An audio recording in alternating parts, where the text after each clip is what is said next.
Hello everyone, मैं जितेंद्र कुमावत आप सभी का टेस्टोपीडिया ऑनलाइन क्लासेस के अंदर हार्दिक स्वागत है। फ्रेंड्स, आज का जो हमारा सेशन है काफ़ी इंपॉर्टेंट और अगर मैं बात करूं एग्जाम के पॉइंट ऑफ व्यू से तो काफ़ी मज़ेदार और काफ़ी इंपॉर्टेंट सेशन रहने वाला है। दोस्तों, आज का जो हमारा चैप्टर है जैसे आपको स्क्रीन पे दिखाई दे रहा है पाई चार्ट, ठीक है ना।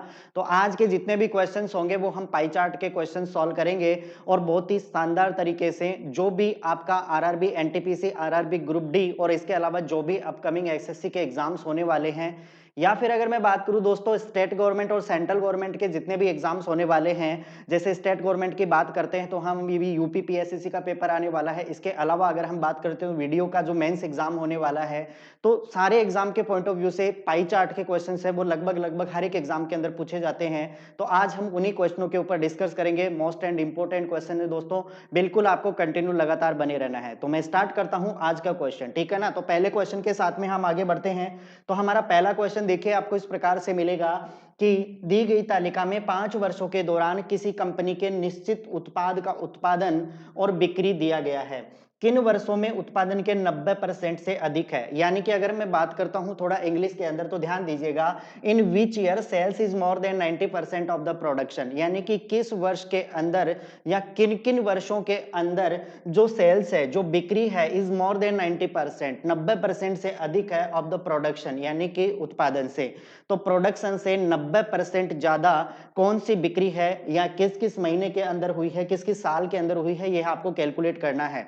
आपको दोस्तों करना क्या है, सबसे पहले आप इस पाई चार्ट को वीडियो को पॉज करके खुद करने की कोशिश करेंगे एंड आफ्टर ऑल उसके बाद में वीडियो को प्लेबैक पे जाकर के बटन दबा करके वहां पे आप इसको सॉल्यूशन देखिएगा। तो मैं इसके सॉल्यूशन के ऊपर बात करता हूं दोस्तों। तो हमारे इस क्वेश्चन का जो सॉल्यूशन है वो कुछ इस प्रकार से रहेगा, ठीक है ना। सबसे पहले आपको जो काम करना है दोस्तों, वो यहाँ पे काम ये करना है कि सबसे पहले आपको ये देखना है कि किन वर्षों के अंदर जो आपका सेल्स है, जो बिक्री है, वो प्रोडक्शन से 90% अधिक है। अगर दोस्तों मैं बात करता हूं 2015 के अंदर, तो ध्यान दीजिएगा 2015 के अंदर हमारे पास कितना है दोस्तों, 2000 अगर मैं 15 की बात करता हूं तो 2015 के अंदर हमारे पास है 1250। तो 1250 का दोस्तों जब हम 90% कैलकुलेट कर देंगे, 1250 का 90% कैलकुलेट कर देंगे तो 1250 का 90% कितना होता है ये हमें कैलकुलेट करना है, ठीक है ना। तो 9 को 5 से गुना किया, यहाँ पे हो गया 45, बच गए आपके पास 4, 9 दूनी 18 और 4 कितने होते हैं 22, बच गया 2, 9 और 2 11, यानी कि 1125। और हमें क्वेश्चन में ये कहा गया है कि बिक्री यानी कि जो सेल्स है वो प्रोडक्शन से 90% अधिक है। तो मुझे बताओ, अगर मैं बात करता हूं यहाँ पे 1125, जबकि यहाँ पे सेल्स 2015 के अंदर कितना होता है 1000 रुपए, ठीक है ना। कितना रुपया है 1000 रुपए है। तो यहाँ पे तो 1125 रुपए है लेकिन यहाँ पे 1000 ही रुपए है, इसका मतलब सेल्स कम हो रही है। इसका मतलब 2015 तो नहीं होगा। अगर मैं बात करता हूं 2016 की, तो ध्यान दीजिएगा, अगर मैं 2016 की बात करता हूं दोस्तों तो 2016 के अंदर जो हमारे पास जो प्रोडक्शन था वो कितना है 1400 रुपए, ठीक है ना। 1400 रुपए है। तो इस 1400 का मुझे क्या निकालना है दोस्तों, 1400 का हमें निकालना है कितना 90% कैलकुलेट करना है। तो इसका 90% जब मैं कैलकुलेट कर रहा हूँ तो 9 चौके 36, बच गया 3, 9 और 3 12, यानी कि 1260 रुपए हमारे पास 2016 के अंदर प्रोडक्शन होता है। इसका मतलब अगर मैं बात करता हूं दोस्तों सेल्स कितनी हुई होगी, तो 2016 में सेल्स कितनी हुई है 1290 रुपए, जबकि 2016 के अंदर हमारा जो प्रोडक्शन है वो कितना है 1260 रुपए। इसका मतलब 2016 के अंदर आपके 2016 के अंदर, यानी कि अगर मैं बात करूं तो प्रोडक्शन जो सेल है वो प्रोडक्शन से कितना ज्यादा है 90% अधिक है, मतलब 1290 रुपए है। ये बात समझ पाए क्या आप, ठीक है। तो एक तो हो गया 2016, भाई 2016 के अंदर हमारा क्या है, जो सेल्स है वो प्रोडक्शन से 90% अधिक है। अगर मैं 1400 का 90% निकाल दूंगा तो 1260, मतलब ये 1290 है वो 1260 से ज्यादा है, इसका मतलब 90% से ज्यादा है, ठीक है ना। उसके बाद में हम बात करेंगे 2017 की, ठीक है ना। उसके बाद में हम बात करते हैं दोस्तों 2017 की। तो देखिए 2017 की अगर मैं बात करता हूं तो 2017 के अंदर आपको बताना है कि प्रोडक्शन कितना है। तो 2017 के अंदर प्रोडक्शन है 1450। तो हम 1450 का दोस्तों हम निकाल देंगे कितना 90% हम कैलकुलेट कर देंगे। तो 1450 का जो 90% निकलेगा आपके पास कितना निकल के आएगा, 9 पंजे 45, बच गया 4, 9 और सॉरी 9 पंजे 45 बच गया 4 और 9 चौके 36 और 4 कितना हो गया 40 और 9 और 4 कितने हो गए 13 यानी कि 1305 यानी कि 2017 में हमारे पास प्रोडक्शन कितना है दोस्तों 1305। जबकि अगर हम 2017 के सेल्स की बात करें तो कितना है 1150 रुपए। तो ध्यान दीजिएगा सेल्स 2017 के अंदर कम है जबकि होना क्या चाहिए अधिकतम होना चाहिए, इसका मतलब 2017 तो नहीं बनेगा। फिर हम बात करते हैं 2018 की, फिर हम बात करते हैं दोस्तों 2018 के कि 2018 में हमारे पास जो प्रोडक्शन था, ठीक है ना, प्रोडक्शन कितना है 1500 रुपए। इस 1500 का आप 90% कैलकुलेट कर दीजिए, ठीक है।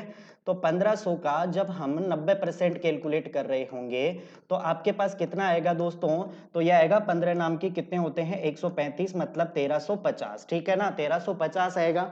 तो ध्यान दीजिएगा क्या ये 1350 है वो इसको सेटिस्फाइड करता है या नहीं करता है, हम इस चीज को देखते हैं। तो 2018 में आपके पास जो सेल्स है वो कितना है 1450, जबकि हमारे पास 90% कितना आया है दोस्तों 1350, ठीक है ना। तो इसका मतलब ये ज्यादा है, तो इसका मतलब 2018 भी आपका आंसर बन जाएगा। अब हम बात करते हैं 2019 की, क्या 2019 में जो सेल्स है वो प्रोडक्शन से 90% अधिक है।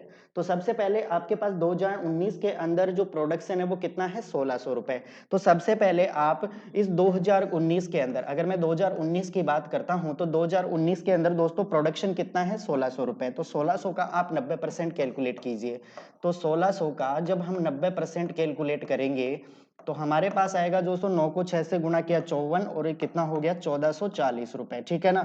अब हम देखते हैं कि क्या 1440 से सेल्स ज्यादा है, नहीं, देखो यहाँ पे 1390 दिया हुआ है मतलब कम है। तो हम ये कहेंगे कि यहाँ पे 90% से अधिक आपके पास सेल नहीं हुई है। तो ध्यान दीजिएगा ये 2 साल आपके पास ऐसे हैं 2016 और 2018 जहां पे जो सेल्स हैं दोस्तों वो प्रोडक्शन से कितना ज्यादा है 90% अधिक है। तो एक तो हमारा आंसर हो गया 1260 यानी कि 2016 और एक हो गया हमारे पास 2018 यानी कि 1350, ठीक है ना। ये 2 साल आपके पास ऐसे हैं जहां पे अगर मैं इस पाई चार्ट की बात करता हूं तो यहाँ पे जो सेल्स हुई हैं वो प्रोडक्शन से कितना परसेंट ज्यादा है 90% ज्यादा है, ठीक है ना। तो हमारे इस क्वेश्चन का राइट आंसर क्या होगा 2016 से 2018।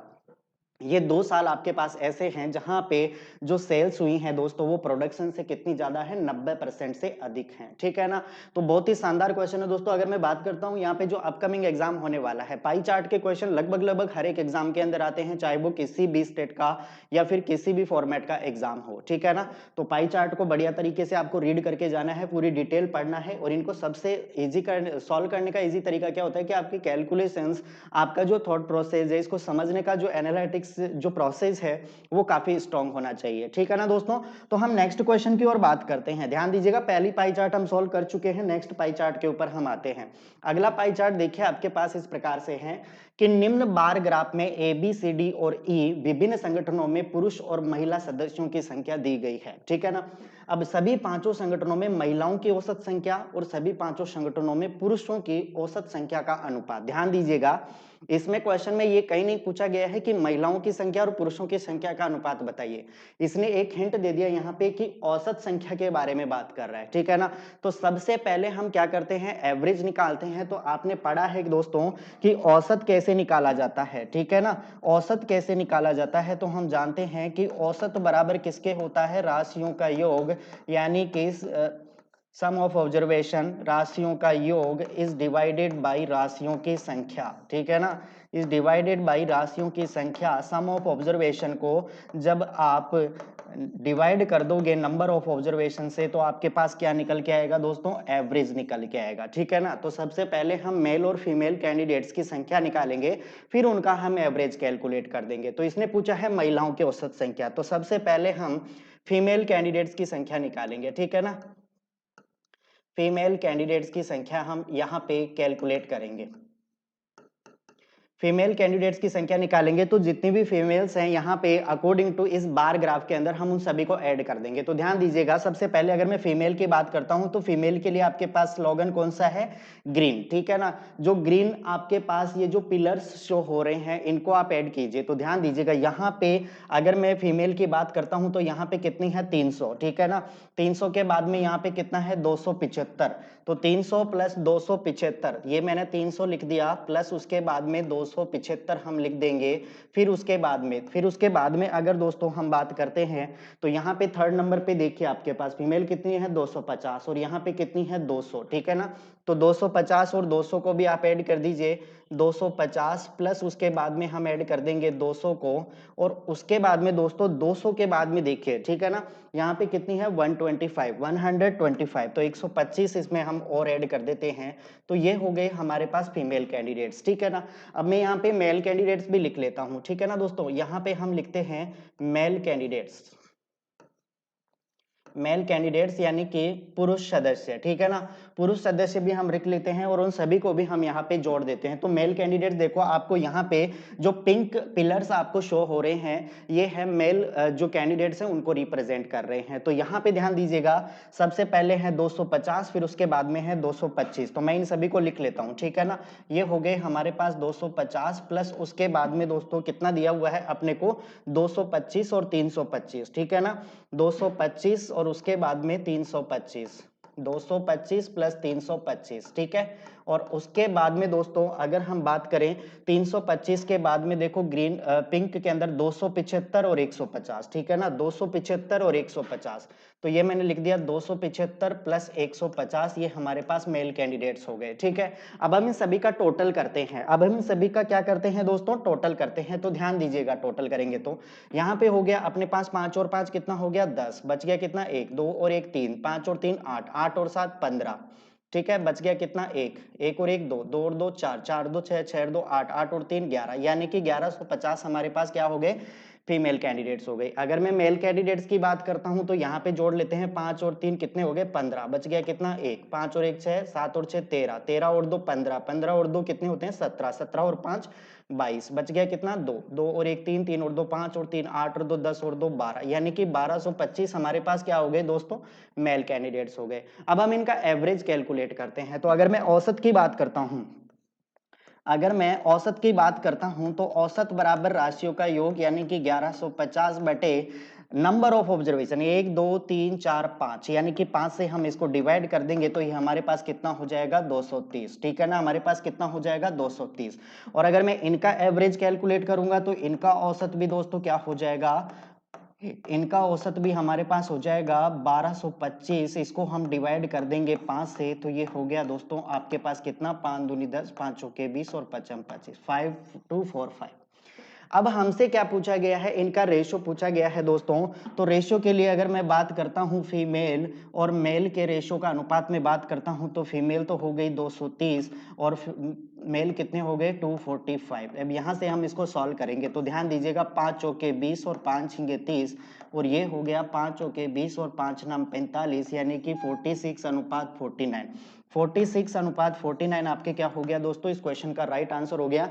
यानी कि जो फीमेल और जो मेल कैंडिडेट्स हैं इनका जो रेशो है आपके पास वो क्या बना दोस्तों 46:49, ये आपके इस क्वेश्चन का क्या हो जाएगा राइट आंसर हो जाएगा। जो कौन से ऑप्शन में आपको दिया हुआ है दोस्तों ध्यान दीजिएगा 46 अनुपात 49, ये आपको ऑप्शन नंबर डी के अंदर दिया गया है, ठीक है ना। काफी सिंपल पाई चार्ट है ये, अभी आपके एग्जाम के अंदर पूछी जाएंगे और दोस्तों पहले पूछी गई है, ठीक है ना। इस चीज का भी थोड़ा विशेष ध्यान रखें। तो ये अल्टरनेट रिपीटेशन के ऊपर है। आई होप दैट आप इस चीज को समझ गए होंगे कि आपको सबसे पहले फीमेल कैंडिडेट्स के नंबर निकालने हैं, फिर मेल कैंडिडेट्स के टोटल संख्या निकालनी है, और फिर इनका एवरेज कैलकुलेट करके इनका रेशो आप निकाल देंगे तो आपके पास फीमेल और मेल कैंडिडेट्स का क्या आ जाएगा रेशो निकल के आ जाएगा एवरेज का, ठीक है। चलो अगले पाई चार्ट के ऊपर बात करते हैं। नेक्स्ट पाई चार्ट को गौर से पढ़िएगा। तालिका में दिए गए आंकड़े 5 वर्ष में किसी विद्यालय के 3 भिन्न भिन्न संकायों में नामांकित लड़कों और लड़कियों की संख्या को दर्शाता है, ठीक है। वर्ष 2012 और 16 में मिलाकर 2012 और 16 में मिलाकर विज्ञान संकाय में लड़कों की संख्या वाणिज्य संख्या में सभी वर्षों में लड़कियों की संख्या का कितने प्रतिशत है, ठीक है ना दोस्तों। एक बार एक क्वेश्चन को आप खुद कीजिए, ठीक है, फिर उसके बाद में इसका सॉल्यूशन जरूर देखिएगा, ठीक है। तो चलो इस क्वेश्चन की हम बात करते हैं। सबसे पहले अगर मैं 2012 और 16 के अंदर अगर मैं विज्ञान संकाय के अंदर मतलब साइंस बैकग्राउंड के अंदर लड़कों की संख्या की बात करता हूं, ठीक है, 2012 प्लस 2016 के अंदर। तो अगर मैं 2012 प्लस 2016, ठीक है ना, 2012 प्लस 2016 इन दोनों के अंदर यदि मैं बात करता हूं बॉयज की संख्या, ठीक है ना। अगर मैं इनमें बात करता हूं बॉयज लड़कों की संख्या, तो इन दोनों के अंदर लड़के कितने होंगे, तो यहां पे ध्यान दीजिएगा 2012 हमारे पास ये है और 2016 हमारे पास ये है। और इनमें विज्ञान संकाय के अंदर साइंस बैकग्राउंड है, साइंस बैकग्राउंड के अंदर टोटल कितने लड़के हैं, तो ध्यान दीजिएगा 2012 में साइंस में कितने लड़के हैं 40, और 2016 के अंदर कितने लड़के हैं 38। तो हमारे पास टोटल कितने हो गए दोस्तों, टोटल बॉयज कितने हो गए 8 और 40 और 38 कितने हो गए 78। मतलब टोटल हमारे पास स्टूडेंट कितने हो गए 78 हो गए, 78 हो गया। यहां तक बात समझ पाए कि नहीं, ठीक है। इन साइंस बैकग्राउंड 2012 और 16 के अंदर टोटल नंबर हो यानी कि बॉयज हमारे पास कितने हुए 78। अब ध्यान दीजिएगा क्वेश्चन के अंदर वाणिज्य संकाय में, मतलब कॉमर्स बैकग्राउंड के अंदर सभी वर्षों में, कॉमर्स बैकग्राउंड के अंदर सभी वर्षों में लड़कियों की संख्या, यहां पे देखिए ये सारी की सारी लड़कियां हैं, इन सभी को आपको ऐड करते जाना है, ठीक है ना। तो ऐड करेंगे तो ये कितना हो गया, यहाँ पे अगर मैं बात करता हूं तो कॉमर्स के अंदर गर्ल्स के नंबर, ठीक है ना। अगर मैं बात करता हूं तो कॉमर्स के अंदर गर्ल्स की संख्या, ठीक है ना, लड़कियों की संख्या ये हमारे पास कितनी हो जाएगी, हम इसके ऊपर ध्यान कर लेते हैं, ठीक है ना। तो ध्यान दीजिएगा यहाँ पे अगर मैं बात करता हूं तो 5 और 2 7, 8 7 15, 4 19 और 1 20, यहाँ पे मैं लिख देता हूँ 20, बच गया कितना 2, 4 और 2 6, 6 और 4 10, 10 और 3 13, 13 और 3 16, 16 और 4 20, कितना हो गया दोस्तों 200। यानी कि अगर मैं यहाँ पे बात करता हूँ, ठीक है, अगर मैं यहाँ पे बात करता हूँ तो हमारे पास टोटल नंबर ऑफ गर्ल्स कितनी हो गई दोस्तों 200 हो गई, ठीक है ना, 200 हो गई। अब इसने ये कहा है क्वेश्चन के अंदर कि ये जो 200 है इसका कितना परसेंट 78 है, बस क्वेश्चन में ये कहा गया है, ठीक है ना। लड़कों की संख्या वाणिज्य संख्या में सभी वर्षों में लड़कियों की संख्या का कितना प्रतिशत है, तो दोस्तों ध्यान दीजिएगा यहाँ पे, यानी कि 200 है, इस 200 का कितना परसेंट यानी कि x परसेंट ये बराबर होगा किसके 78 के, बस इस क्वेश्चन में ये कहा गया है। तो 200 का x परसेंट यानी कि 200 इंटू x परसेंट की जगह में लिख सकता हूं x बटा 100, ये बराबर किसके हो जाएगा 78 के। तो ध्यान दीजिए डबल जीरो से डबल जीरो कैंसिल आउट हुआ, 2 से दोस्तों ये आपके पास 39 के टाइम कैंसिल हो गया। तो हम ये कह सकते हैं कि हमारे पास जो x की वैल्यू आ गई वो कितनी निकल के आ गई दोस्तों 39%। कितना निकल के आ गया 39%। तो इस क्वेश्चन का जो राइट आंसर होगा वो कितना हो जाएगा 39%। कुल मिला के आपको करना क्या है दोस्तों, यहाँ पे 2012 और 16 के अंदर टोटल लड़के कैलकुलेट करें जो 78 होंगे, और कॉमर्स के अंदर टोटल लड़कियां कैलकुलेट करें 200 होंगी। तो आपको ये कहा गया है कि 200 का कितना percent, how much percentage of 200 is equal to 78, यानी कि 200 का कितना परसेंट 78 के बराबर है, ये आपको पूछा गया है। तो कितना हो जाएगा 39%। तो दोस्तों हमारे इस क्वेश्चन का जो आंसर रहेगा वो कितना रहेगा 39%। ऑप्शन नंबर ए आपके इस क्वेश्चन का करेक्ट आंसर हो जाएगा, ठीक है। तो अगले क्वेश्चन की ओर मूव करते हैं। नेक्स्ट क्वेश्चन देखिए हमारा अगला क्वेश्चन फिर से आपके सामने एक पाई चार्ट का क्वेश्चन है दोस्तों, ध्यान दीजिएगा। यदि कुल बिक्री, दिए गए पाई चार्ट का अध्ययन कीजिए और प्रश्नों के उत्तर दीजिए, ठीक है ना। दिया गया पाई चार्ट एक मोबाइल कंपनी की विभिन्न राज्यों में बिक्री को दर्शाता है, मतलब एक राज्य के अंदर जो भी विभिन्न विभिन्न राज्य हैं उनके अंदर जो मोबाइल्स की जो सेलिंग हुई है उनको ये पाई चार्ट है वो रिप्रेजेंट कर रहा है। यदि कुल 120 मिलियन मोबाइलों की बिक्री होती है तो महाराष्ट्र क्षेत्र में कितने मोबाइल बेचे गए। यदि टोटल सेल 120 मिलियन की होती है दोस्तों तो आपको उसके अंदर बताना है कि इन महाराष्ट्र के अंदर कितने मोबाइल बिके होंगे, ये आपको पूछा गया है। तो दोस्तों एक चीज मुझे बताओ, ये कि पूरा सर्किल है वो कितना परसेंट है 100% है, ठीक है ना। तो ये जो 100% है दोस्तों, ये जो 100% है दोस्तों वो किसके बराबर है 120 के बराबर है। अगर हम बात करते हैं 100% किसके बराबर है 120 के बराबर है। तो इसने पूछा है कि जो 5% है, अगर मैं कहूं कि ये कितना गुना है दोस्तों, तो ये हो जाएगा 1.2 गुना हो जाएगा, ठीक है ना, 1.2 गुना हो जाएगा। अब इसने पूछा है इन महाराष्ट्र, यानी कि महाराष्ट्र के अंदर कितने परसेंट बिक्री हुई, तो कुल मिला के हमें 5% की वैल्यू कैलकुलेट करनी है। तो 5% को भी आप 1.2 गुना कर दोगे तो कितना हो जाएगा 6 मिलियन हो जाएगा। कितना हो जाएगा 6 मिलियन आपके पास आंसर हो जाएगा। तो बहुत ही शानदार और बहुत ही मजेदार क्वेश्चन था दोस्तों, बिना टाइम खराब किए आप इस क्वेश्चन का आंसर दे सकते थे। अच्छा मैंने 100% क्यों किया, तो ध्यान दीजिएगा ये जो पूरा सर्किल होता है, ये पूरा सर्किल कितने डिग्री का होता है दोस्तों 360 डिग्री का होता है। और 360 डिग्री अपने आप में कितना परसेंट होता है? 100% होता है, इस चीज को याद रखना, ठीक है ना। पूरा 360 होता है और ये 360 डिग्री किसके बराबर होता है? पूरा 100% के बराबर होता है। तो 100% की वैल्यू 120 दी हुई है, तो 5% की वैल्यू किसके बराबर हो जाएगी? 6 के बराबर, यानी कि 6 मिलियन मोबाइल्स की सेलिंग होती है इन महाराष्ट्र उन इस पाई चार्ट के अकॉर्डिंग, ठीक है ना दोस्तों। तो अगले क्वेश्चन की ओर बढ़ते हैं। ये क्वेश्चन आपका समाप्त यहाँ पे हो चुका है। नेक्स्ट क्वेश्चन देखिए।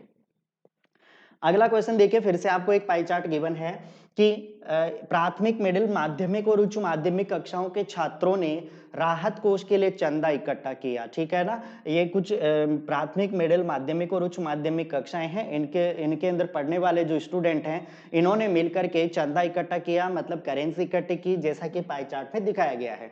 यदि मिडिल क्लास में कक्षाओं में एकत्र किया गया चंदा आपके पास 6,750 रुपए हैं, तो प्राथमिक कक्षाओं द्वारा कितना धन एकत्रित किया गया? बहुत ही शानदार क्वेश्चन है दोस्तों। अब ध्यान दीजिएगा, यहाँ पे अगर मैं बात करूं तो ये जो आपको कलर दिख रहा है, ठीक है ना, तो ये है मिडिल क्लास का 30%, ये 27% है, वो सेकेंडरी का है, प्राइमरी का है 18% और सीनियर सेकेंडरी का है 25%। तो इस अकॉर्डिंग अगर हम बात करते हैं तो क्वेश्चन में ये कहा गया है कि मिडिल क्लास के अंदर, मिडिल मतलब प्राइमरी, ठीक है ना, यहाँ पे देखिएगा, if the donation collection of middle class का जो आपके पास चंदा है वो कितना है? 6,750 रुपए है। और मिडिल क्लास का मुझे बताओ यहाँ पे परसेंटेज कितना है? 30%। तो मैं ये कह सकता हूं कि जो 30% है वो किसके बराबर है दोस्तों? 6,750 के बराबर है। यानी कि अगर हम बात करें किसके बराबर है? 6,750 के बराबर है। तो हम दोस्तों ये बात करेंगे कि ये कितना गुना हो रहा है यहाँ पे, तो ध्यान दीजिएगा, 3 दूनी 6 और ये कितना हो जाएगा? 225 टाइम हो जाएगा। अब हमें क्वेश्चन में ये पूछा गया है कि was collected by the primary class, primary class के अंदर कितना इन्वेस्टमेंट होता है, तो हमें कुल मिला के 18% की वैल्यू निकालनी है, ठीक है ना। तो ये 18% किसके बराबर हो जाएगा? तो 18% को जब आप 225 से गुणा कर देंगे तो आपके पास आंसर हो जाएगा 18 पंजे 90, बन गया दोस्तों कितना? 9। 18 दूना 36, 36 और 9 कितना होता है? 45, यानी 45, बच गया कितना? 4। 18 दूना 36 और 4 कितना होता है? 40, यानी कि 4,050 हमारे इस क्वेश्चन का क्या हो जाएगा? आंसर हो जाएगा। 4,050 हमारे इस क्वेश्चन का क्या हो जाएगा? आंसर हो जाएगा, ठीक है। तो ये अभी ग्रुप डी या फिर जो एनटीपीसी मेंस का एग्जाम आने वाला है, या इसके अलावा आपका जो भी एसएससी का एग्जाम होने वाला है दोस्तों, उसके पॉइंट ऑफ व्यू से पाई चार्ट काफी इंपॉर्टेंट सेगमेंट है, चाहे आपका स्टेट गवर्नमेंट का एग्जाम हो या फिर सेंट्रल गवर्नमेंट का। आपको पाई चार्ट बिल्कुल क्लियर करके जाना है और कम से कम 2 क्वेश्चंस यहाँ पे एक पाई चार्ट से आपको पूछे जाएंगे, ठीक है। चलो अगले क्वेश्चन के ऊपर बात करते हैं। नेक्स्ट क्वेश्चन देखिए। नेक्स्ट क्वेश्चन फिर से हमारे पास पाई चार्ट का है, तो ध्यान दीजिएगा, दिए गए पाई चार्ट का अध्ययन करें और दिए गए प्रश्नों का उत्तर दें। पाई चार्ट 5 महीने के दौरान किसी दुकान द्वारा बेचे गए कंप्यूटरों की संख्या के विवरणों को दर्शाता है। यानी कि इन 5 मंथ्स, इन 5 महीने के अंदर जो कंप्यूटर्स की जो सेलिंग हुई है उसको ये रिप्रेजेंट किया जा रहा है। यदि बेचे गए कुल कंप्यूटरों की संख्या, टोटल आपके पास 5400 रुपए है, तो आपको बताना है कि किस महीने में बेचे गए कंप्यूटरों की संख्या, किस महीने में बेचे गए कंप्यूटरों की संख्या 5 महीने में बेचे गए कंप्यूटरों की कुल संख्या के 25% से अधिक है, ठीक है ना। बहुत ही अच्छा क्वेश्चन है और स्टैंडर्ड का क्वेश्चन है दोस्तों, ध्यान दीजिएगा। टोटल कंप्यूटरों की संख्या कितनी है? 5400। अच्छा दोस्तों मुझे बताओ, यहाँ पे सारी की सारी वैल्यूज आपको डिग्री के अंदर गिवन है, तो मैं ये मान सकता हूँ क्या कि हमारे पास जो ये पूरा सर्किल है ये किसके बराबर है? 360 डिग्री के बराबर है, ठीक है ना। 360 डिग्री के बराबर है क्योंकि हम जानते हैं कि पूरा सर्किल है वो 360 डिग्री का होता है, 360 डिग्री का होता है। तो ध्यान दीजिएगा, ये जो 360 डिग्री है ये दोस्तों किसके बराबर हुई? यहाँ पे दोस्तों आपको दिया हुआ है 5400, किसके बराबर हुई? 5400 के बराबर हो गई, ठीक है ना। यहां तक बात क्लियर है क्या? तो अगर दोस्तों इसको मैं बात करूं कि पूरा 1 डिग्री किसके बराबर होगा, तो 1 डिग्री के लिए हम क्या करेंगे कि 5400 को किससे डिवाइड कर देंगे? 360 से डिवाइड कर देंगे। तो 10 से 10 कैंसिल हो गया, ये 9 चौके 36 और 9 छिके 54 और 4 से ये कट गया दोस्तों 15 टाइम। कितना टाइम? 15 टाइम। तो 1 डिग्री की वैल्यू किसके बराबर हो गई? हमारे पास 15 के बराबर हो गई। ये बात सभी को समझ पाए क्या भाई? 360 डिग्री टोटल एंगल था। अगर हम बात करते हैं कि 360 डिग्री टोटल कंप्यूटरों की संख्या है, तो टोटल संख्या कितनी है? 5400। तो 360 डिग्री बराबर किसके है? 5400 के। तो 1 डिग्री किसके बराबर होगी दोस्तों? 15 के बराबर होगी। यहां तक बात सभी को क्लियर है क्या? अब आगे क्वेश्चन के अंदर देखिए, क्वेश्चन में यह पूछा गया है कि किस महीने में बेचे गए कंप्यूटरों की संख्या 5 महीने के अंदर बेचे गए। 5 महीने में टोटल कितने कंप्यूटर बेचे गए दोस्तों? 5400। 5400 का कितना है? 25% है। तो सबसे पहले हम यहाँ पे ये देखेंगे कि आपके पास 5400 का अगर हम बात करें तो 25% कितना होगा दोस्तों? तो 25% कह दो या फिर डायरेक्ट 1/4 कह दो, ठीक है ना, 1/4 कह दो।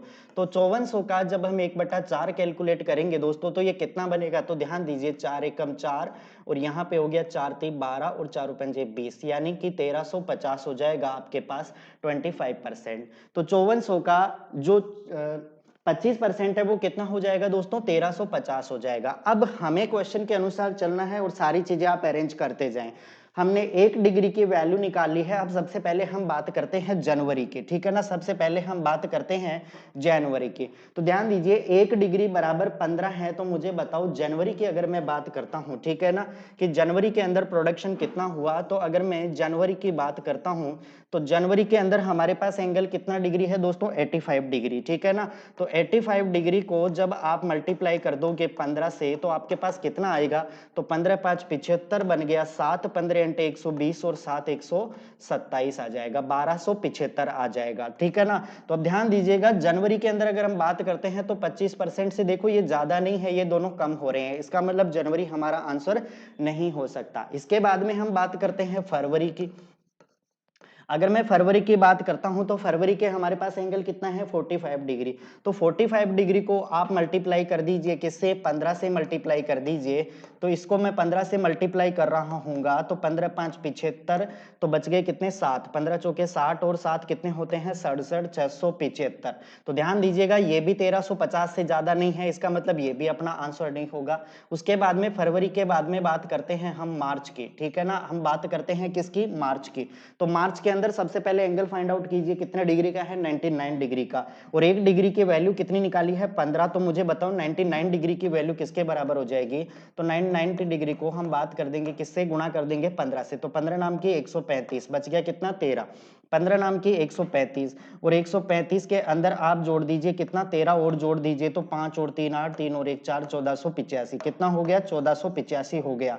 अब ध्यान दीजिएगा, यहाँ पे तो 1485 हो गया, लेकिन यहाँ पे कितना है? 1350। तो हम ये कह सकते हैं कि मार्च का जो महीना है, मार्च का जो महीना है उसके अंदर आपके पास जो भी मोबाइल बिके वो दोस्तों 25% से क्या हो गए? ज्यादा बिके, ठीक है ना। 25% से क्या हो गई? ज्यादा वैल्यू हो गई ये 1425। तो इस क्वेश्चन का जो राइट आंसर बना वो कितना बना दोस्तों आपके पास? इन मार्च, यानी कि मार्च के महीने के अंदर जो आपके पास कंप्यूटरों की बिक्री हुई है, मार्च महीने में बेचे गए कंप्यूटरों की संख्या 5 महीने में बेचे गए कंप्यूटरों की कुल संख्या के 25% से क्या है? अधिक है, ठीक है ना। अगर 54% की वैल्यू निकालेंगे तो 54 को आप 15 से गुणा कर दीजिए तो जो आपने जो वैल्यू निकाली है, ठीक है ना, जो आपने ये वैल्यू निकाली है उस वैल्यू से क्या हो जाएंगे दोस्तों? ये कम हो जाएंगे, ठीक है ना, 1350।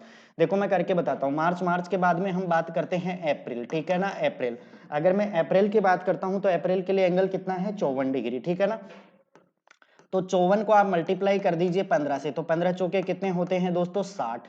15 5 75, 75 और 6 कितने होते हैं? 75 और 6 हो गए आपके पास 81, यानी कि 810, ठीक है ना। 15 चौके 60 बच गया 6, 15 5 75 और 6 कितने हो गए? 81, 810। तो ये वैल्यू देखो 1350 से कम आ रही है। अगर मैं बात करता हूं मई की, ठीक है ना, अगर मैं मई की बात करता हूं तो मई के अंदर हमारे पास एंगल कितना है? 77 डिग्री।